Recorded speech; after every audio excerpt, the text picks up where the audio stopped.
बिस्मिल्लाहिर्रहमानिर्रहीम। जी दोस्तों, की हाल है? सब ठीक ठाक हो?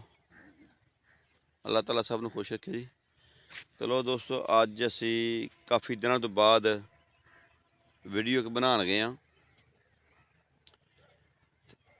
वीडियो बनाने का जिहड़ा मकसद साडा हुंदा ये भी एक अपने भैणां भरावां नूं, अपने दोस्तां नूं देसी जड़ी बूटियां का उतों इलाज जिहड़ा ना वो दस्सिया जाए। किन मर्ज़ां दा तुसीं इलाज कर सकदे हो।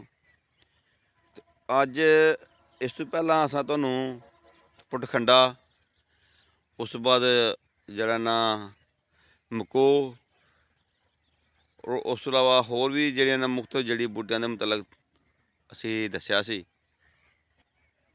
अज असी तुहानूं जिहड़ा ना एक ऐसी बूटी दस्सांगे जिस दे मुतलक जिहड़ा ना ओह हुकामा ने दस्सिया कि ये बूटी जिहड़ी खून सफा वास्ते वे।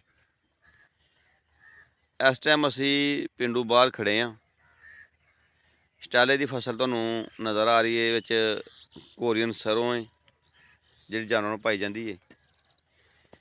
इस दे नाल नाल ही जिहड़ा ना असी अपने भैणां भरावां वास्ते एक उन्हां अगे बड़ी वड्डी रिक्वेस्ट करने आ कि तुहाडी बड़ी मेहरबानी, अगर तुसीं स्प्रे करदे हो ना तो जिहड़े वट्टां हुंदियां ने बन्ने हुंदे ने, मेहरबानी करके इन्हां उत्ते स्प्रे ना करा करो, क्योंकि जड़ी बूटियां बिल्कुल जिहड़ियां ना साडे पंजाब दे विचों खत्म हुंदियां जा रहीआं ने।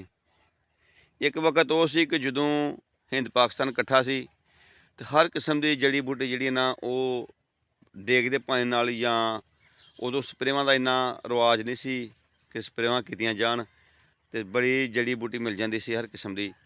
लेकिन हुण जड़ी बूटी की हुण हर किस्म की जड़ी बूटी जिहड़ी नायाब हो गई है, मिलना मुश्किल जिहड़ी हो गई है।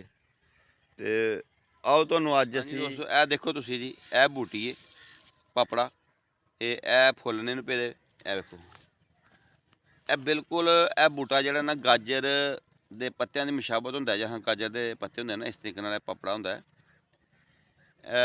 अक्सर बन्नियां ते या तलाब की पुरानी जगह जिहड़ी उस जगह ते उत्थे मौजूद हुंदा है। तुहानूं असीं इहदा थोड़ा हारा दिखाने आ। बड़े मुश्किल नाल तलाश कीतिया मिलेआ जी। ए वेखो इस रंग दे फुल्ल हुंदे ने। तुहानूं दिखाने दा मकसद है कि तुहानूं पहचान होए। ए देखो जी, इस रंग दे फुल्ल पैंदे ने। ए देखो ए पत्ते एहदे हुंदे ने इस तरीके दे, और बिल्कुल गाजर दे पत्ते दी मशाबत इहदी हुंदी है। और ए देखो जी, ए इहदा तुहम बीज जिहड़े फुल्ल झड़ जांदे ने, उस तो बाद फिर इहदा इस तरीके नाल इहदा जिहड़ा बीज बनदा है। और ए किस वास्ते वे? लो दोस्तों, तुसीं ए बूटी लिया के इनू धो के साए च खुशक कर लेना। इनू डब्बे संभाल के रखो। जदों भी खारश होए, खुशक होए, या एलर्जी हो जाए, या खून दे तपश होए, तो इस बूटी नूं तुसीं जिहड़ा ना इस्तेमाल कर सकदे हो।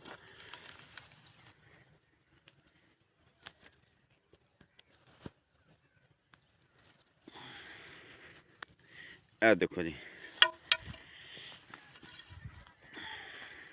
ए बूटे देखो जी, ए देखो ए बूटे दे दिखाने का सिर्फ तुहानूं मकसद है वे कि इस तरीके दे बूटे हुंदे ने।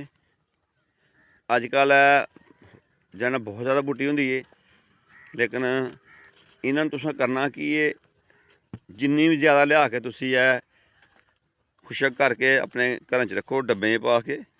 अगर किसी हमसाए, किसी दोस्त नूं, या किसी बजुर्ग या किसी बच्चे नूं अगर खारश हुंदी है, या खुशक है, या गर्म है, जिसम दा तपश है, खून दे अंदर तपश है, हाँ जी, एलर्जी है, तो तुसीं इस बूटी नूं पानी च भ्यों दो, मिट्टी दे बर्तन च।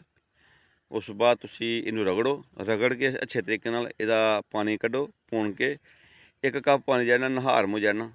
ये नौजवान बंदा पीवे जिन्हों एलर्जी है, या खारश है, या फोड़े फिंसियां ने। यह खून नूं सफा करने वाली बूटी है, बहुत ही जबरदस्त बूटी। तो बच्चों नूं जिहड़ा कम से कम चाय वाला 1 चमचा जिहड़ा ना वो तुसीं छोटे बच्चों नूं देवो, चाय वाला चमचा। ਇਨਸ਼ਾਅੱਲਾ ਜਿਹੜਾ ਨਾ ਚੰਦ ਦਿਨਾਂ ਦੇ ਵਿੱਚ ਜਿਹੜਾ ਨਾ ਉਹਦਾ ਤੁਹਾਨੂੰ ਜਿਹੜਾ ਨਾ ਖਾਰਸ਼ ਤੋਂ ਐਲਰਜੀ ਤੋਂ ਔਰ ਖੂਨ ਦੀ ਤਪਸ਼ ਤੋਂ ਆਰਾਮ ਆ ਜਾਏਗਾ। ਲਓ ਦੋਸਤੋ ਇਹ ਬੂਟੀ ਤੁਹਾਨੂੰ ਦਿਖਾਤੀ ਹੈ ਤੇ ਹੁਣ ਇਹਦੇ ਨਾਲ ਤੁਹਾਨੂੰ ਇਜਾਜ਼ਤ ਦੇਵੋ ਜੀ। ਅੱਲਾਹ ਤਾਲਾ ਸਭ ਨੂੰ ਖੁਸ਼ ਰੱਖੇ ਜੀ। ਤੇ ਨਾਲ ਸਾਡੇ ਚੈਨਲ ਦੇ ਸਿਗਮਾ ਟਿਪਸ ਨੂੰ ਸਬਸਕ੍ਰਾਈਬ ਕਰੋ, ਲਾਈਕ ਕਰੋ, शेयर करो और बैल आइकन लाजमी प्रेस करो जी। इजाज़त दो जी, रब रखा जी, अल्लाह हाफिज़।